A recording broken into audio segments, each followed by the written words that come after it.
Yo tout le monde, c'est le malicieux. Alors aujourd'hui on se retrouve pour parler d'un sujet qui va diviser le lycée. Oui, clairement cet endroit qui t'apprend la culture G, tu prends connaissance d'enjeux qui vont remettre en question les fondements même de ta conception du monde, des notions que tu pourras mettre en pratique dès ton arrivée dans le monde professionnel. Moi j'essaie de me convaincre que c'est un banger mais j'y arrive pas. Parce que le lycée c'est clairement pas comme dans les films américains hein. Tu vois le good guy Jason qui se fait harceler par un orang-outan et qui d'un coup se développe des super pouvoirs après s'être fait mordre les testicules par une araignée alors qu'il lâchait son classique. Alors en numéro 1 on a les emplois du temps. Alors clairement les emplois du temps c'est du tout ou rien. Soit t'as un banger, du temps c'est lorsqu'il y a quelqu'un dans ta classe qui a des contacts, qui a un petit réseau tu vois. Du coup tu finis jamais à plus de 15 heures. Ceux-là clairement, ah là là là là, eh frère, c'est criminel le favoritisme. Mais bon, dans le mode classique bien évidemment, la plupart du temps notre emploi du temps du lycée il fait pas envie hein. Tu termines à 16 h tous les jours, il y en a même qui ont cours mercredi après-midi. C'est quoi ce crime? Parce que vraiment quand t'es au lycée, bah tout le monde considère que t'es assez mûr pour te parler lorsque t'as cours le mercredi après-midi ou le samedi matin. Et ça peut être les deux parfois hein. Ça c'est constat surtout les gens qui font des options.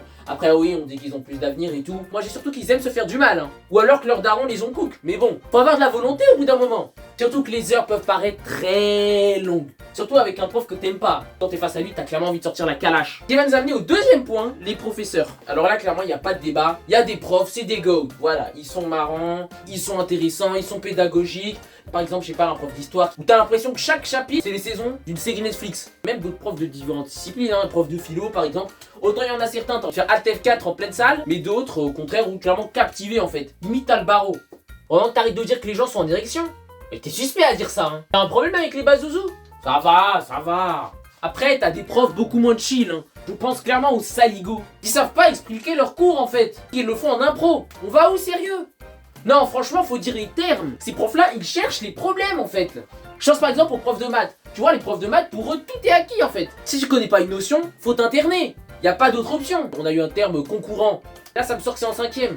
Faut se calmer. Ah oui, parce que les profs, clairement, quand t'es au lycée, ils considèrent que t'es un génie. Surtout quand t'es en voie générale. Les pros, les technologiques, je sais pas si vous êtes des gens, vous avez aussi votre potentiel, voilà.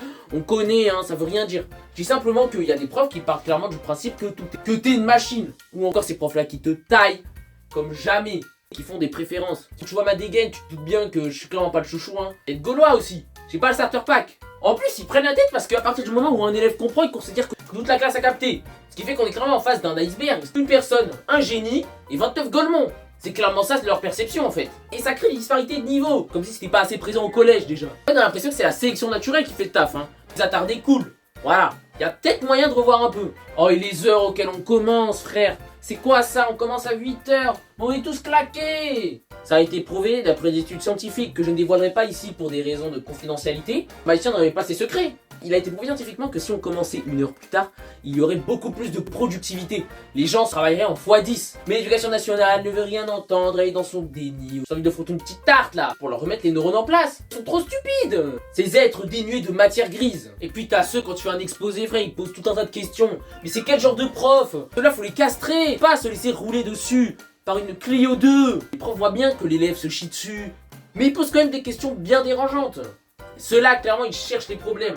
Je sais qu'ils font leur taf et que c'est pour nous préparer. Pas très friendly tout ça. Hein. Et ensuite, t'as le prédateur sexuel. Non mais celui-là, franchement, on dirait le boug, il fait un concept. Violer mes élèves, ça fait quoi? On va où comme ça? C'est des malades, avec leurs bigs attentes là. Et on sait tous ce qu'ils désirent au fond. Pas nous, pas nous. Petite parenthèse, dose ton débit, frère. Le spectateur, il saigne des oreilles. Non, vas-y, tous les mêmes. Et bien sûr, quand on pense lycée, on pense cantine. Non mais sérieusement, ils sortent des plats vraiment exotiques hein. On se demande s'ils ont pas chié dedans. Et bien évidemment, t'auras toujours des craquitos. Mais ceux-là, je suis sûr que même donne cette chose-là, ils l'engloutissent comme des chibres. En plus, le pire, c'est qu'ils sortent des formulations bien distinguées pour les plats. Du style, pivot de dinde sur son lit de blé. Va te faire foutre. Cette chose-là, c'est une grosse diarrhée. Y a pas d'autre qualificatif. Hein. Ou à la limite, c'est de la gadoue, mais au choix. Avant la cantine, faut d'abord passer la première étape, la queue. Putain qu'elle est longue. Non mais les gens, vous savez que vous allez manger de la merde. Pourquoi vous vous forcez à venir graille? Après je dis ça, moi-même on m'a contraint, mais bon. Quand on pense que de cantine, on pense forcément les underman qui t'observent. Sont postés à l'entrée. Connus sous le qualificatif de surveillant. Alors ces gens-là, pour les brains, faut être subtil. Pas la strate du style ouais j'ai un pote qui passe, t'inquiète frère, ils vont miskin, franchement il est en train de camper, ça fait 2 mois il campe dans la cantine, ça passe pas, hein. Faire un downfall. Et bien évidemment quand on pense au lycée, bah il y a ces élèves, les gens qui la composent. Surtout il y a certains cas, tu te demandes d'où ils viennent. Et les randoms qui crient dans les couloirs, ok pourquoi pas. Les gens qui courent, donc toi tu essaies de te poser, ok à la limite ça passe.